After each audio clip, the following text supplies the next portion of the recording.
Hi, I'm Shawn Charlton. I'm the general manager here at PV Bicycle Center. I'm here to tell you about introduction mountain biking and what to look for when you're purchasing a new mountain bike. First of all, you have to decide what terrain you're going to prefer to ride on, and that's going to greatly be a deciding factor in what bike you're going to choose for that terrain. If you're mainly going to be on the streets or some streets plus off-road riding, very light trail riding, or even just fire roads, something pretty level ground with some climbing, but not too rough and technical, you probably want to lean more towards a hardtail or a 29er. Something like this without any rear suspension. It's just a hard rear end, solid rear end with no travel. It's called a hardtail, or generally referred to as a hardtail. You have a suspension fork, so you can handle the obstacles as you come up to them, but the rear end has no travel or movement whatsoever. The next bike in the line as far as mountain biking would be a little bit more cross-country but longer distance, and some technical or maybe a little bit rougher terrain than a hardtail would be a full suspension or a cross-country full suspension bike, which has very minimal travel. It's 100 millimeters or 3 inches of travel in the rear as well as in the front.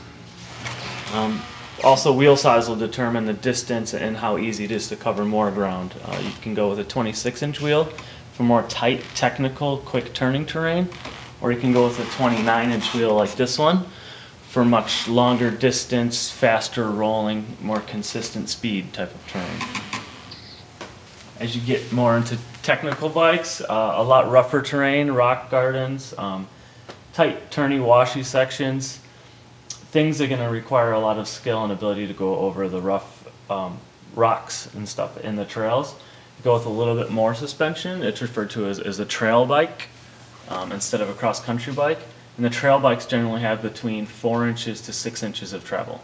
The stump jumper has 5 inches of travel in the front, 5 inches of travel in the rear. This enables you to go over a lot rougher terrain at a higher rate of speed with more ease. This bike is referred to as a all-mountain bike.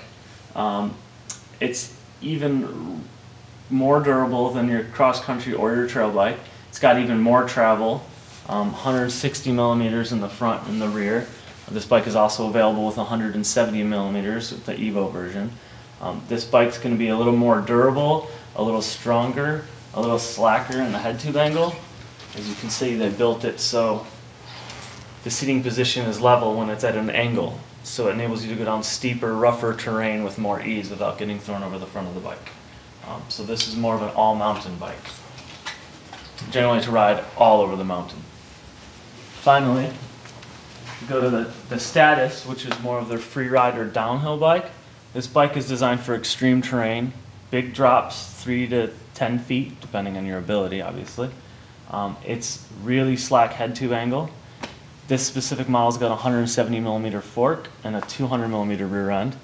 It also comes in another model that has the 200 millimeter fork matched with the 200 millimeter rear end. This is designed for extreme terrain. Generally full face helmet or lift riding. You're not going to want to climb with this bike. It's going to be nearly impossible. This head tube angle is also designed for even more extreme angles, to be level at an angle like this. This is going to be your do-it-all jumping, riding, roughest terrain you could find. This will pretty much handle anything you throw at it. So obviously you need to determine the type of terrain first, then you select a bike that's matching your riding style most efficiently. Then you go from there, a little bit more or a little bit less depending on your ability or your strength or how often you need to replace parts and components.